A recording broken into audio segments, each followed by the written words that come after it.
tudo bem? Meu nome é Renato Vargas e estou aqui para comunicar a criação de um novo canal no YouTube chamado Engenharia e Perspectiva, tá?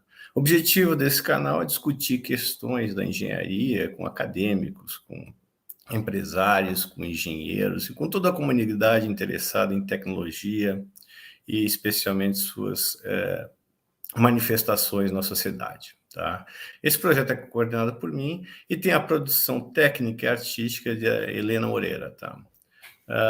Ele é patrocinado pela empresa NEP Consultoria e tem um apoio especial do nosso sindicato dos engenheiros no estado de São Paulo. Tá? É interessante começar a minha apresentação, tá? Que eu sou entrevistador. Eu sou um engenheiro mecânico, tá? Formado na Universidade Federal de Santa Catarina no ano de 1985, então há quase 40 anos como engenheiro. Sou um militante da engenharia desde aquele tempo, né? Trabalhando em empresas, em universidades e sempre dando consultorias e ministrando cursos, tá? Após acabar meu curso de graduação, então trabalhei em algumas empresas em Santa Catarina, na área de manutenção, de empresas de indústria de processo e metalúrgicas, né? E após algum tempo eu resolvi então migrar aqui para São Paulo. Eu lembro que aqueles anos 80 eram um ano de intensa crise econômica e de falta de oportunidades, né? Então, vindo aqui para São Paulo, também trabalhei em algumas empresas na área de manutenção, né? Em especial, gostaria de citar a Camargo Corrêa, que na época era uma das maiores empresas do Brasil, empreiteiras envolvidas com as maiores obras de infraestrutura do país, né? E na Camargo Corrêa, então, eu trabalhei durante um período e depois, posteriormente, tive uma oportunidade de voltar como engenheiro, como um técnico, né? Pesquisador, na Universidade de São Paulo. Né? Então, foi a oportunidade que eu tive, então, de retornar aos bancos escolares após alguns anos trabalhando nas empresas. Né? Nesse período, então, trabalhando em apoio a projetos de pesquisa, dissertações, teses de alunos, né? E apoiando atividades didáticas também, eu resolvi, então, retornar ao estudo, né? Fazer o mestrado. Eu fiz, então, um mestrado na área de vibroacústica, tá?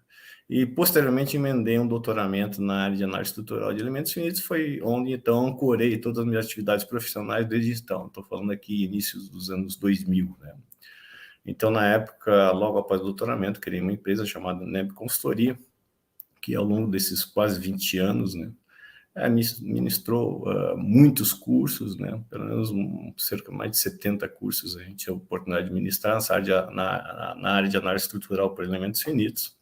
E também consultorias, né? Então, sempre essa ideia, tentando nos equilibrar dentro da expectativa de ter uma experiência prática, mas fundamentada sempre pelo estudo, né? E pela fundamentação teórica, né? Isso foi uma coisa que a gente sempre fez questão de prezar ao longo desses tantos anos, né? Também eu acho que é interessante registrar, né, que fruto dessa experiência, a gente, no ano 2019, nós disponibilizamos uma plataforma de disseminação da ferramenta, né, de análise estrutural por elementos finitos, né? Basicamente foi um projeto apoiado pela FAPESP, dentro do programa PIB-FAPESP, onde, então, desenvolvemos uma plataforma, né, chamada Relief, onde, então, a gente dispõe lá de aulas gratuitas, né, ministradas por professores da USP e da Unicamp, tá? E também outros profissionais de áreas, então, para disseminar o método de elementos finitos e, eventualmente, introduzir essa área para aquelas pessoas que não tiveram oportunidade de se capacitar, tá? Ao longo dessa trajetória, também na USP, tá? Nos anos 90, mais ou menos, eu comecei, então, a participar dentro de uma expectativa que eu tinha, um interesse pessoal, que era entender um pouquinho mais da tecnologia e da manifestação da tecnologia na sociedade. Então, eu procurei lá o Centro de História da Ciência, então, na época, o professor Shoso Motoyama era o coordenador, para tentar, então, me integrar numa área, dentro dessa área tecnológica, mas dentro da expectativa mais humanista, né?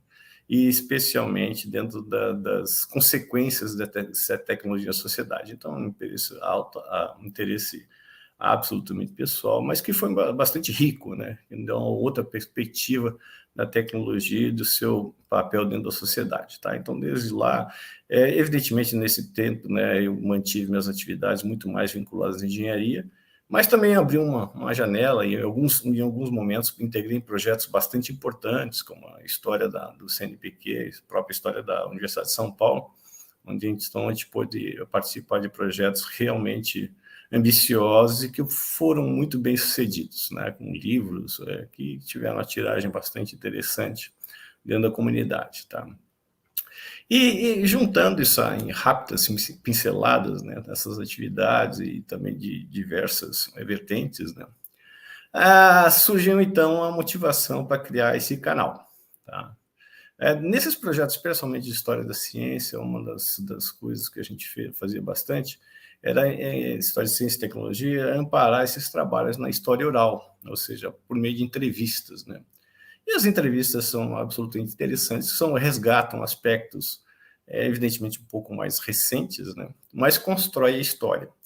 É claro que a história oral lá tem os seus problemas, né, que a gente vai poder discutir, mas basicamente a gente consegue resolver boa parte dessas incertezas da história oral e eventuais interesses particulares, mas principalmente visões particulares que muitas vezes não contemplam a integridade do que aconteceu de fato, a gente resolve estabelecendo um contexto, né?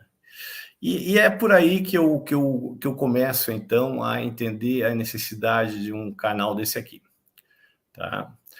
Por quê? Porque uma das grandes motivações desse canal aqui exatamente saiu do acompanhamento, né, das mídias sociais. O que as mídias sociais fazem hoje, né? Por um lado, elas são um meio de democratização da informação fundamental, quer dizer, as pessoas se expressando cada vez mais, e uma profusão de informações e de pareceres que são bastante interessantes.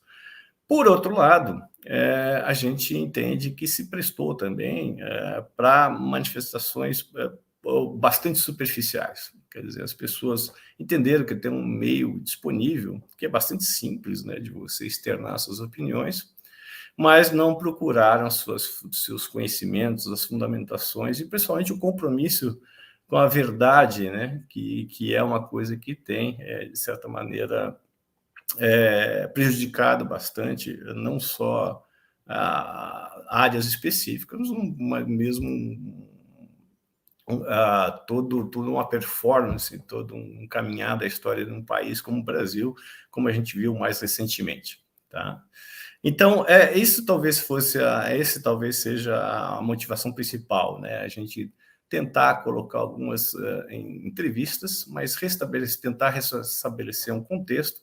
Evidentemente que entrevistas está dentro de um contexto pessoal, experiências pessoais, e a gente, sempre possível, a gente vai lembrar disso aí e vai tentar estabelecer vínculos, né, com esses acontecimentos da época, tá?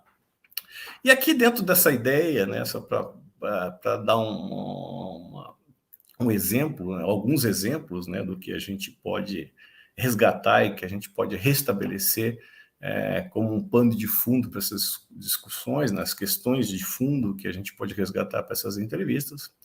Eu lembrarei de algumas questões. Por exemplo, né, quando se fala em engenharia, sociedade, a gente está falando basicamente na formação do engenheiro também e no seu emprego, da sua mão de obra na sociedade, tá?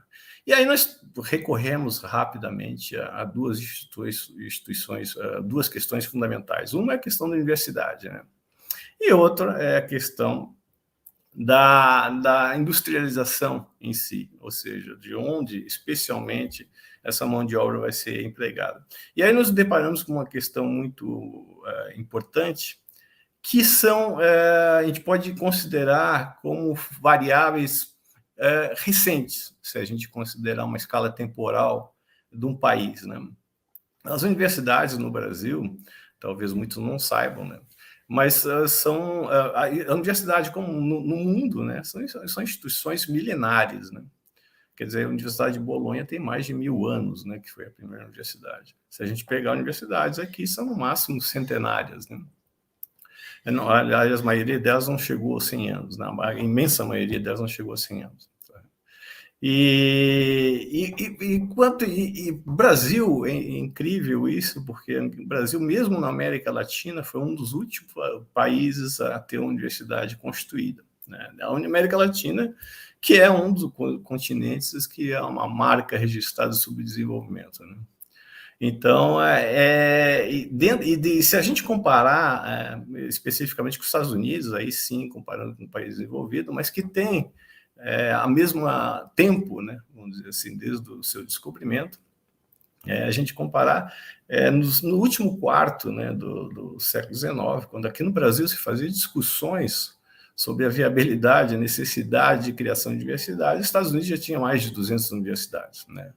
Na época, algumas delas já eram centenárias, né? E algumas delas já tinham cursos de doutoramento, né? Quer dizer, uma diferença abissal, e que por aí é que passam algumas das diferenças, né, que a gente hoje tenta comparar Estados Unidos com o Brasil e tal, e não tem, e a gente tem que buscar isso aí na história desses países para poder entender a magnitude dessas diferenças e por que hoje nós padecemos de vários males aí de um país quase que subdesenvolvido. Tá? Por outro lado, a indústria também é muito interessante isso. E aqui eu faço uma ressalva, né? A indústria, qualquer país desenvolvido do mundo, ele pautou o seu desenvolvimento sobre a indústria, não foi sobre a agricultura. Durante um período curto eles pautaram, mas em algum momento, né, você vai perceber que qualquer país subdesenvolvido ele migrou para a industrialização, que é onde, de fato, a riqueza acontece, né? E o Brasil, falando aí de período pós-república, e dentro da República Velha, né, que acaba em 1930, com a eleição do Getúlio Vargas, naquele momento era um país agrário, né? Então, um país analfabeto e agrário, né? E naquela época cresce essa ideia, né, de vocação agrária, que nos acompanha até hoje, né? Se a gente puder ver os discursos, né, das defensores do agrobusiness, né, a gente percebe muitas variáveis ainda em cima dessa ideia, né? E aqui a gente não está para fazer um julgamento, mas evidentemente que são questões a serem discutidas assim em profundidade. Tá? Mas com a eleição do Getúlio Vargas, então, retomando, é que inicia a industrialização. Então, nós estamos falando em 1930. Se a gente considerar que a Revolução Industrial começou na Inglaterra 100 anos antes, praticamente, quer dizer, nós já temos um gap aí de 100 anos. Né? E, novamente, temos uma indústria tardia. Tá? E essa indústria tardia, ela promove, com um protagonismo, por exemplo, do engenheiro do porto do Roberto Simons, né? Foi um dos grandes divulgadores, né, da importância da industrialização. Inclusive, ele protagoniza um debate que a gente até quer resgatar, esse tipo de debate, que é bastante atual, com um economista chamado Eugênio Goudin, que era um liberal ligado ao setor agrário, e onde, então, o Roberto Simons, de certa maneira, ele vence esse debate, né, felizmente. E o Brasil entra, então, dos anos 30 aos anos 70, o Brasil, incrivelmente, talvez um momento único da sua história, ele entra no período onde ele é um dos países que mais cresce no mundo, uma taxa média de 4% ao ano. Tá? Então, dos 30 aos 70, o Brasil, de fato, ele consegue estabelecer um ciclo virtuoso sobre indústria, que de fato faz um certo desenvolvimento do país, tá? E que vem a começar a perder força nos anos 70, exatamente pelas crises do petróleo. Tá? Então, novamente, gostaria de chamar a atenção a indústria tardia, e ela tem um ciclo relativamente curto, estamos falando em coisa de 40, 50 anos, né? E dos anos 70 para cá, os anos 70, a indústria tinha participação de 30%, né, no PIB nacional, hoje está por volta de 10%, ou seja, existe mais ou menos um decréscimo linear nesses últimos 30 anos, 40 anos, que faz com que o Brasil hoje seja um dos motivos principais, então, que o Brasil enfrente um período de recessão econômica.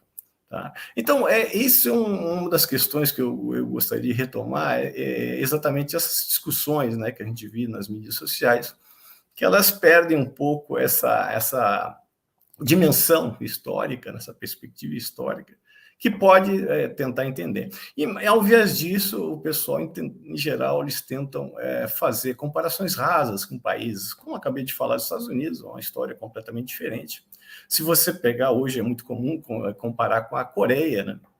Que também é uma história completamente diferente, tá? Embora lá nos anos 60, se você somasse a economia da Coreia com a China, você não tinha a economia do Brasil. Hoje você tem várias, a Coreia é muito maior que o Brasil e a China, então, nem se compara. Mas esse tipo de resgate eu acho que a gente tem que fazer ainda.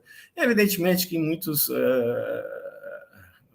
blogs e canais de economistas, eu acho que são abordados isso aí, mas eu entendo que a perspectiva do engenheiro, até porque está envolvido diretamente no modo de fazer e no entendimento do que ele está por dentro dessa indústria, sabe como está sendo feito, sabe o nível técnico e tecnológico que está sendo empregado, isso aí sempre dá uma perspectiva diferente, a gente gostaria de resgatar. Tá? Mas uma coisa também bastante interessante que o Brasil tem é exatamente os ciclos, né, de desenvolvimento, né, e recessões econômicas. E isso a gente pode ver que se manifesta diretamente na engenharia. Né? Eu vou citar dois exemplos. Né? Um é a construção civil, nos anos 60 e 70, né? Dentro de uma ditadura militar, onde privilegia, então, a construção civil, né? E aqui ocorrem avanços incríveis, né? Para quem não conhece, né? Mas na época se constituíram consultoras de tamanho de milhares de engenheiros. Uma Temag tinha 4, 5 mil engenheiros, a Promon tinha também 5 mil engenheiros, Hidroserv, então, eram consultoras absolutamente que não se constituiu, e tão cedo a gente não vai ver nada parecido com isso aí. Não só pelo tamanho, pelo número, mas pela complexidade dos projetos, né, e pela integração, né, a gente fazer, por exemplo, lembro da própria Camargo Corrêa, que ela construiu Tucuruí, era uma cidade, né? 30 mil pessoas, né? E era uma empresa lidando com isso aí, evidentemente com vários fornecedores, né? Dessas consultoras que acabei de citar. Então, eram empreendimentos fantásticos, assim, coisas que provavelmente a gente não vai voltar a ver, tá? E o que acontece? Né? Aí vem recessões econômicas, crise petróleo, vem uma série de eventos negativos. E aí a gente perde, a gente até entende que a gente vai perder, a gente não vai conseguir um fôlego para manter esse nível de investimento, mas nisso a gente perde também tecnologia, a gente perde quadros de pessoas, né? E essas grandes estruturas se desfazem, né? Então, hoje você pode observar vários spin-offs, né? Dessas grandes consultoras, e que, evidentemente, aí você tem a dificuldade de integração novamente, e que não tem jeito, você acaba perdendo conhecimento. Tá? Um outro exemplo foi mais recente, e talvez bastante, ainda está sendo explicado, né?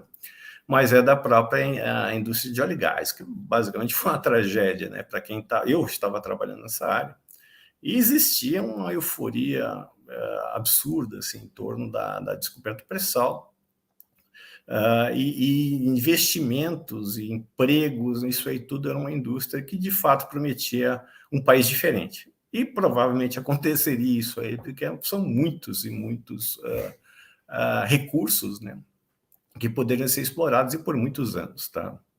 E, só para você ter ideia, em 2015, por aí, existia expectativa de de construir mais 20 plataformas tipo FPSOs, né? Que são utilizadas aqui na costa brasileira. E a ideia, o investimento, o quanto que o investimento é feito, é em torno de 4 a 5 bilhões de dólares para a construção e para a instalação dessas FPSOs. Né? Se a gente tomar aquele número mágico, né, que para cada $1 milhão investido é criado um cargo de engenheiro, Você pode imaginar que nós temos aí milhares de cargos que seriam criados, tá? Com aquela crise, né, e a gente, hoje em dia a gente estuda isso aí, mas existe bastante evidências que houve um golpe parlamentar exatamente motivado pelo petróleo, pela riqueza absurda que estava em disputa, de certa maneira, era brasileiro, mas também existe um cenário internacional acirrado nessas áreas. O Brasil perdeu tudo isso aí. Então, hoje, a realidade, para resumir, hoje, né, estão sendo construídas 5 plataformas de petróleo na Índia, na China, em Singapura, e com mais 5 aí para serem licitadas, e muito provavelmente todas elas construídas no exterior novamente. Então, novamente, essa questão do Brasil de lidar, de manter esses círculos virtuosos também impacta diretamente na engenharia, e tudo isso aí tem um fundo, né, uma questão de fundo que a gente deve estar contemplando o tempo inteiro, e não simplesmente pegando e comparando, não, porque lá na China é assim, para os Estados Unidos é assim, nós devemos copiar. Não, são contextos diferentes, são interesses diferentes, e o Brasil, na verdade, ele tem um potencial absurdo, mas evidentemente ele tem que prezar por essas qualidades, e especialmente pela mão de obra, né, que a gente construiu e que a gente volta a perder. Então, esses avanços e recuos marcam muito assim, a história do Brasil, a história da engenharia, né, evidentemente. Tá? Num contexto mais atual, né, a gente então tem esse que se chama um paradigma, uma nova revolução, algumas pessoas chamam 4.0, algumas falam que é 3.0, mas enfim, está mais conhecido como 4.0. Mas, fundamentalmente, nós temos, então, um posicionamento do engenheiro frente a essas mantras, evidentemente, que a gente é massacrado o dia inteiro em todas as mídias sociais, sobre necessidade, né, de estabelecer paradigmas de inovação, competitividade, e vem, então, a criação de um engenheiro empreendedor, né? E aqui também, novamente, tem uma questão de fundo muito interessante. Ao longo dessas conversas, a gente vai poder indicar alguns livros, né? Mas esse paradigma que foi exercitado novamente nos Estados Unidos, a gente pode retomar esse exemplo, nos anos 60, principalmente de Vale do Silício, muitas pessoas esquecem, mas naquela época, nos anos 60, 90% do aporte de recursos para bancar essa onda de inovação e competitividade, empreendedorismo e tal, eram dinheiros do Estado. Quer dizer, o aporte do Estado foi fundamental. Hoje a gente não teria nada de microeletrônica, não teríamos nada de GPS, não teríamos nada de internet, se não fosse o aporte do Estado. Principalmente instituições de pesquisa na área de defesa. Tá? Então, não existiria Bill Gates, não existiria Steve Jobs, nenhum deles aí, se não fosse com dinheiro, se não fosse o aporte de recursos públicos, né? Isso é interessante. Se a gente pegar também o caso da China, então, bom, aí como um sistema comunista, né? Então tudo faz parte do governo, então não tem nem o que se discutir. Mas também a Coreia, né? Que algumas pessoas de uma maneira um pouco atabalhoada, né, ligam a um Estado liberal. Atualmente até existe, né, um Estado liberal, mas na época de 60, 70 e 80, mas especialmente 60 e 70, existia um cara lá, chamado General Park, né, uma ditadura, dentro de uma ditadura, que ele estabeleceu um aporte do governo intensivo exatamente para bancar esse avanço da Coreia do Sul, onde então a Coreia parte de uma condição muito inferior ao Brasil e passa do Brasil muito longe, questão de 20, 30 anos. Né? Então, novamente, o aporte do Estado. Isso eu estou falando que hoje em dia eu mesmo já fui beneficiado, né, com o PIB-FAPES, mas nós temos, né, e não há como discutir que os recursos ainda são ínfimos, né, para bancar toda essa mídia que a gente está falando. Quer dizer, hoje o Brasil ainda ele se pauta muito pela ideia do self-made man, né? O cara empreendedor, o cara que assume riscos e tal. E, na verdade, que isso aí é bonito, até um romantismo, né? Pela coragem. Mas, na verdade, nos outros países, essa onda de inovação, competitividade não passou por isso. Passou por um suporte muito substancial do governo e, por isso, esses riscos não eram tão grandes. Né? Tá? Então, isso é mais uma questão que eu acho que falta bastante aí nas mídias sociais e que, por falta de, talvez, de recursos de história, né? As pessoas não conseguem discutir. Então, nesse tom, né, que eu gostaria, então, de estabelecer as conversas. Evidentemente que as entrevistas têm um aspecto especial, tem várias... uma vez eu entrevistei um professor e ele falou assim, olha, Renato, a memória é alguma coisa que nos trai, porque ela dá um colorido um pouquinho diferente, muito próximo daquilo que a gente gostaria que tivesse acontecido. Então, a gente reconhece isso, e por isso, mais uma vez, né, a gente aprofundar as questões, a gente estabelecer vínculos com o contexto, são absolutamente importantes, e é o que a gente vai tentar fazer isso aqui. Falando sobre as entrevistas, né, então, a gente, novamente, é o recurso de história oral, a ideia é sempre deixar a pessoa, né, vai ser entrevistada mais à vontade possível, né? Intervir o mínimo possível. Mas, e isso aí a gente, então, falar sobre essa trajetória, falar sobre, especialmente para desenvolver essa empatia, né, com quem tá assistindo, onde então colocar suas experiências pessoais, seus obstáculos, né, como que ele ultrapassou os obstáculos, onde que ele falhou, onde que ele acertou, e as realizações, evidentemente, né, e como que a gente agrega nesse processo tão complexo que é a nossa vida, né, mas a nossa vida profissional em especial, tá? Essas entrevistas vão ter por volta de 1 hora, né? Eu acho que é um tempo interessante, e evidentemente são pessoas bastante, em geral são pessoas experientes, né? E o retorno é sempre vamos deixar uma porta aberta, então evidentemente então, dependendo até da repercussão dessas entrevistas dentro do canal, a gente pode retomar a entrevista com mais brevidade, ou espaçar um pouquinho mais, tá? Nesse primeiro momento eu não vou colocar online, tá? Até uma questão da gente aqui, tecnicamente, a gente está acertando as questões, a gente não tem tanta experiência nessa área, né? Então, com o tempo, eu pretendo, então, vou colocar gravados, né? E espero que sejam bastante acessados, né? E no segundo momento, até para dar um alento, né? E para dar uma dinâmica também um pouquinho melhor, a gente vai abrir para participações online. O público-alvo, então, nosso canal Engenharia Perspectiva, evidentemente, é toda a comunidade de engenheiros, desde as pessoas que estão alocadas nas universidades, pesquisadores, especialmente as pessoas que estão nas empresas. Na universidade é um lugar de discussão, é um lugar de crítica, é um lugar onde a gente expõe nossas diferenças. As empresas já são um pouquinho diferentes, corporações têm as suas políticas, têm as suas condutas, têm os seus procedimentos que são perfeitamente entendíveis, né? Assim que funciona. E, portanto, eu gostaria de ver bastante as pessoas, especialmente vinculadas às empresas, né? Porque aqui é um lugar que a gente, então, gostaria de dar vazão exatamente para discussão de questões de engenharias e que, bem ou mal, né, elas se dão na prática dentro das empresas ali que se realizam, tá? Então, mais uma vez, um convite especial àqueles que estão, né, no dia a dia das empresas, tá?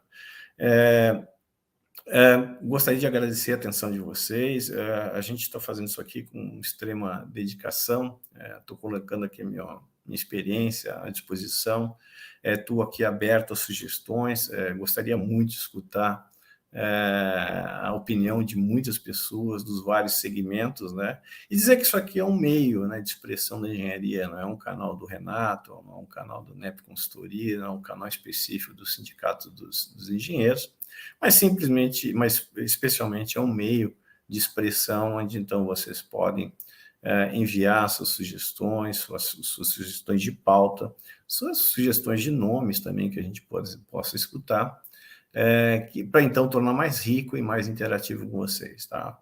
Muito obrigado pela atenção e um grande abraço a todos. Espero vê-los aqui em breve, né? Logo a gente vai estar disponibilizando entrevistas, né? E que espero que vocês tenham um excelente proveito desse nosso canal. Um grande abraço.